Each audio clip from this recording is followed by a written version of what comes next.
የለውጥ ጊዜ በእያንዳንዱ ሰው ህይወት ውስጥ አንድ ወሳኝ ቅጽበት አለ። ዓለም ክብርን በብር ሳህን አቅርባ እንደማሰጠው የሚረዳበት ጊዜ። ክብር ተሰጦ አይደለም። ማንም ሰው ክብር ሊሰጥህ ግዴታ የለበትም። በዙሪያ ያሉ ሰዎች እየተመለከቱህ ነው፣ እየጠበቁህ ነው። ምን ያህል እንደምትሸከም እየፈተኑ ነው። አሁን የምትሰማው ለደካሞች የሚሰጥ ምክር አይደለም። ይህ ስለ ማኪያቬሊ ስትራቴጂና ስለ ጠለቀ ስነ ልቦና የተቀመረ ካርታ ነው። አንተን የሚዳፈሩ ሰዎችን እንዴት መያዝ እንዳለብህ የሚያሳዩ 7 መንገዶች አሉ። ይህንን መልእክት ሰምተህ ስትጨርስ የነበርክበትን ሰው አትሆንም። ይበልጥ አደገኛ፣ ሳትጠይቅ ክብርን የምታዝሰው ትሆናለህ። እስከ መጨረሻው በጥሞና አዳምጠኝ።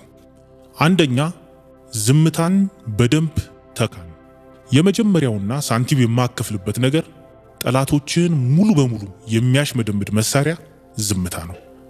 አንድ ሰው ክብርህን ሲነካ እያንዳንዱ የሰውነትህ ክፍል ምላሽ ለመስጠት፣ ራስህን ለመከላከልና በሚጎዳ ቃል መልሶ ለመምታት ይፈልጋል። እነሱ የሚፈልጉትም ይህንን ምላሽ እንድትሰጥ ነው። የአንተ ጉልበት፣ የአንተን ትኩረት ይፈልጋሉ። በስሜትህ ላይ ስልጣን እንዳላቸው ማረጋገጫ ይፈልጋሉ። ለዚህ ምላሽ በሰጠህበት ቅጽበት ድልን በሰሃን አቅርበህ ሰጥተሃቸዋል። ማኪያቬሊ ይህንን ከዘመናት በፊት ተረድቶት ነበር። ለእያንዳንዱ ትንሽ ነገር ምላሽ የሚሰጥ ንጉሥ ዙፋኑን ያጣል። ለንቀት ወይም ለድፍረት በበረደና በማይነቃነቅ ዝምታ ምላሽ መስጠት አለብህ። ይህ ዝምታ ድክመት አይደለም።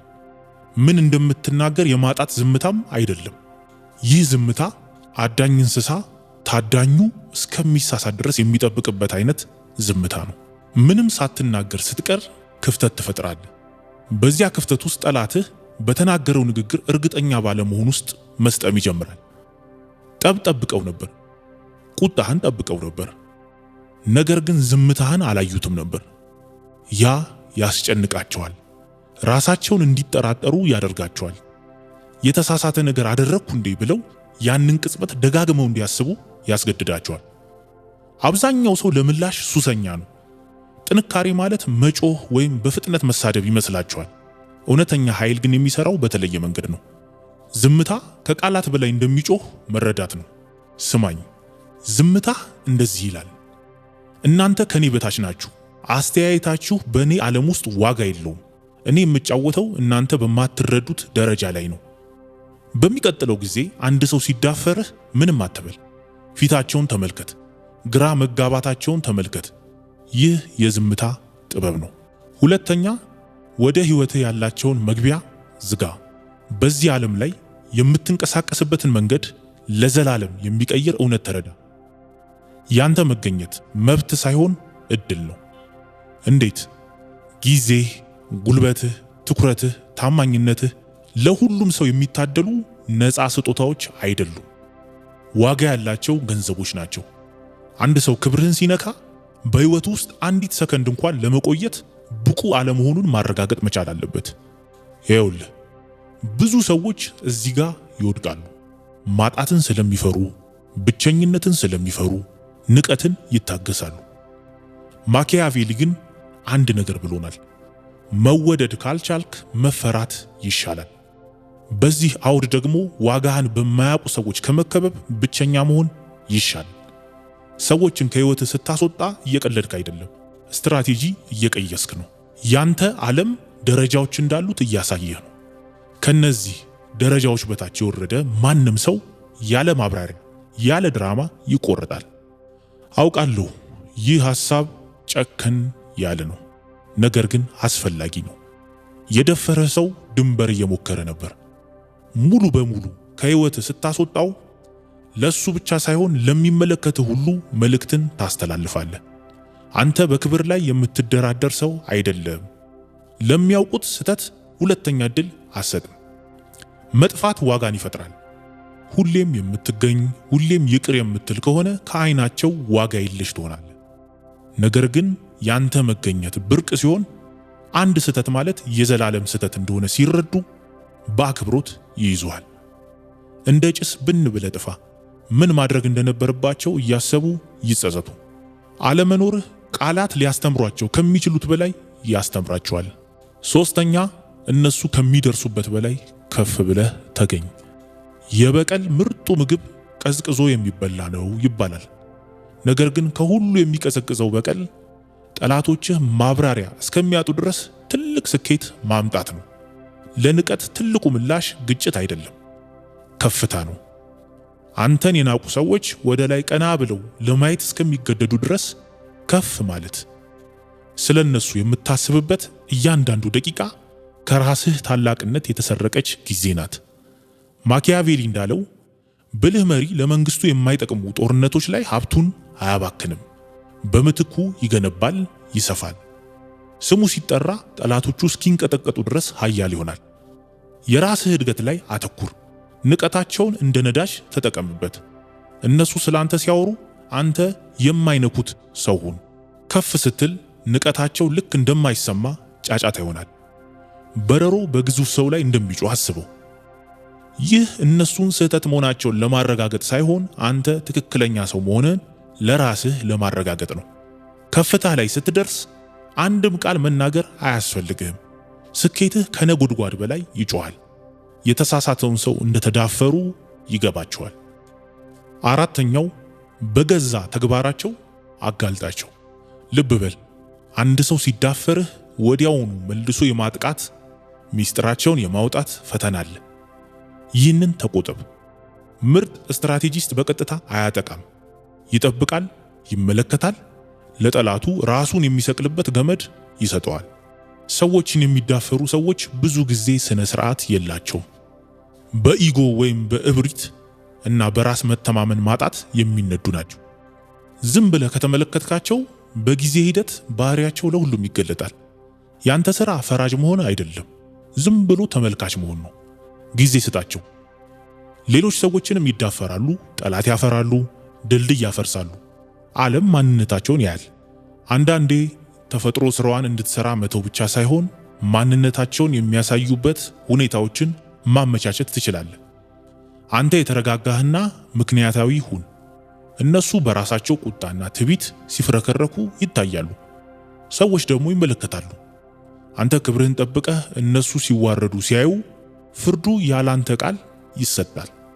ታገስ። ትዕግስት ድክመት አይደለም፣ ከሁሉ የበለጠ ገዳይ መሳሪያ ነው። አምስተኛ ትርክቱን ተቆጣጠር። እውነታ ማለት የሆነው ነገር ሳይሆን ሰዎች የሆነው ነገር ነው ብለው የሚያምኑት ነው። ማኪያቬሊ ይህንን ጠንቅቆ ያውቃል። ታሪኩን የተቆጣጠረ ሰው ውጤቱን ይቆጣጠራል። አንድ ሰው ሲዳፈርህ በአንተ ላይ ትርክት እየፈጠረ ነው። አንተን እንደ ደካማ እየሳለ ነው። ግን እዚህ ጋር አንድ የዳርክ ሳይኮሎጂ ብልሃት ያስፈልጋል። መከራከር አያስፈልግህም። ራስን መከላከል አያስፈልግህም። ሰዎች ሁኔታውን እንዴት እንደሚረዱት በስትራቴጂ መቅረጽ አለብህ። ይህ መዋሸት ሳይሆን ትኩረትን ወደሚጠቅመው እውነት ማምጣት ነው። እንዴት ብለህ ጠይቅ። ተረጋጋ። ስሜታዊ ስትሆን ለጠላትህ አንተን እንደ ጠበኛ ወይም ያልተረጋጋ አድርጎ እንዲስልህ ብሩሽ ትሰጠዋል። መረጋጋት ንጽህናንና ጥንካሬን ያሳያል። ተግባርህ ታሪክህን ይንገረው። እነሱ ሲያወሩ አንተ በተግባር ጥሩነትህን አሳይ። ሰዎች ከሚሰሙት ይልቅ የሚያዩትን ያምናሉ። ጦርነቶች በጦር ሜዳ ሳይሆን በሰዎች አእምሮ ውስጥ ይሸነፋሉ። ጠላትህ የመጀመሪያውን ድንጋይ ወርውሮ ሊሆን ይችላል፣ ነገር ግን የመጨረሻውን አንተ ትወረውራለህ። ስድስተኛ ዝናቸውን ወይም ስማቸውን ምታ። አንዳንድ ጊዜ ዝምታ ብቻውን በቂ አይደለም። አንዳንድ ጊዜ መምታት አለብህ። ግን ብልህ ሰው በጡጫ አይማታም። በጣም በሚያመው ቦታ ይመታል፣ በስምና በዝና። ማኪያቬሊ ዝና የኃይል ሁሉ መሰረት እንደሆነ ጽፏል። አንድ ሰው ገንዘቡን አጥቶ ሊያገኝ ይችላል፣ ስልጣኑን አጥቶ ሊወጣ ይችላል። ነገር ግን ዝናውን ወይም ስሙን ያጣ ሰው ሁሉንም ነገር ያጣል። አንድ ሰው ሲዳፈርህ ዝናውን አደጋ ላይ ጥሏል ማለት ነው። የነሱን ዝና ማጥፋት ማለት ግን አሉባልታና ሐሜት ማውራት ማለት አይደለም። ያ የደካሞች መሳሪያ ነው። አንተ በንጽጽር ነው የምትመታው። አንተ የታማኝነት ሰው ሆነ ስትገኝ የነሱ ከዳተኝነት ይጋለጣል። አንተ በክብር ስትራመድ የነሱ ትንሽነት ጎልቶ ይታያል። የነሱን አስቀያሚነት የምታሳይ መስተዋቱን ይኸውልህ ጠላትህ ብቻውን አይደለም፣ ጓደኞችና አጋሮች አሉት። አንተ ከነዚህ ሰዎች ጋር ግንኙነት መስርት። ጠላቶችህ ለሚመኩባቸው ሰዎች ጠቃሚ ሰው ሁን። ቀስ በቀስ የጠላትህ አጋሮች ጠላትህን ጥያቄ ምልክት ውስጥ ይከቱታል። ያለ ቃላት በተግባርህ ብቻ የጠላትህን ዓለም አጥብበው። ሲወድቁ አንተን ተጠያቂ ማድረግ አይችሉም፣ ግን ውስጣቸው ያውቀዋል። 7ኛ ግድ የለሽ ሁን። ይህ የመጨረሻውና የኃይል ሁሉ ጣራ ነው። እውነተኛ ኃይል የሚገኝበት ቦታ፣ የማይነካ የማይደረስ ግድ የለሽነት። ከማንም ምንም እንደማትፈልግ በወሰንክበት ቅጽበት በአካባቢው ካሉ ሰዎች ሁሉ የበለጠ አደገኛ ሰው ትሆናለህ። ንቀት የሚጎዳህ ስለ ግለሰቡ አስተያየት ስለምትጨነቅ ነው። ማንነትህ በሌሎች ሰዎች ማረጋገጫ ላይ የተመሰረተ እስከሆነ ድረስ ተጠቂ ነህ። ነገር ግን ይህንን ጥገኝነት ብትገለውስ? አንድ ሰው ሲሰድብህ ምንም ባይሰማህስ? ቁጣ አይደለም፣ ህመም አይደለም፣ የብቀላ ስሜት አይደለም፣ ምንም ባይሰማህስ? ለድንጋይ የምትሰጠውን ስሜት ለነሱ ብትሰጣቸውስ? ያኔ የማይነኩት ሰው ትሆናለህ። ይህ ከፍተኛው የዳርክ ሳይኮሎጂ ደረጃ ነው። ከጠላቶቹ ምንም የማይፈልግ ልዑል በጠላቶቹ ሊዘወር አይችልም። ግዴለሽነት ማለት እንደማትጨነቅ ማስመሰል አይደለም፣ የእውነት አለመጨነቅ ነው። ይህ ውስጣዊ ስራን ይጠይቃል። ዋጋህን ከውስጥህ፣ ከስታንዳርድህ፣ ከራይህ ብቻ ማግኘት አለብህ። እዚህ ደረጃ ላይ ስትደርስ ጉልበትህ ይቀየራል። ሰዎች ይሰማቸዋል። የናቀህ ሰው እንደገና ይሞክራል፣ ግን የምላሽ ማጣት ሲያጋጥመው ኃይል እንደሌለው ይረዳል። እውነተኛ ኃይል ገንዘብ ወይም ስልጣን አይደለም። እውነተኛ ኃይል ፍጹም የሆነ ስሜታዊ ነፃነት ነው። ማንም ያንተን ውስጣዊ ሰላም ሊያናጋው የማይችልበት ደረጃ። አሁን አብዛኛው ወንድ የማይኖረውን 7 ገዳይ መሳሪያዎች ታጥቀሃል። በጥበብና በተረጋጋ መንፈስ ተጠቀምባቸው። አስፈላጊ ሲሆን ያለ ምህረት ተጠቀምባቸው። ይህ መልእክት ውስጥን የነካው ከሆነ እኔ የማልነካ ነኝ ብለህ ለራስህ ቃል ግባ። ክብር አይሰጥም፣ ይታዘዛል እንጂ። አሁን ሂድና ማንም የማይነካው ሰው ሁን። ራስህን አስከብር። ይህንን ቪዲዮ ከወደድከው ላይክ አድርግ። ሌሎች ተመሳሳይ ቪዲዮዎች እንዲደርሱ ቻናሉን ሰብስክራይብ ማድረግ እንዳትረሳ። መልካም ጊዜ ይሁንልህ።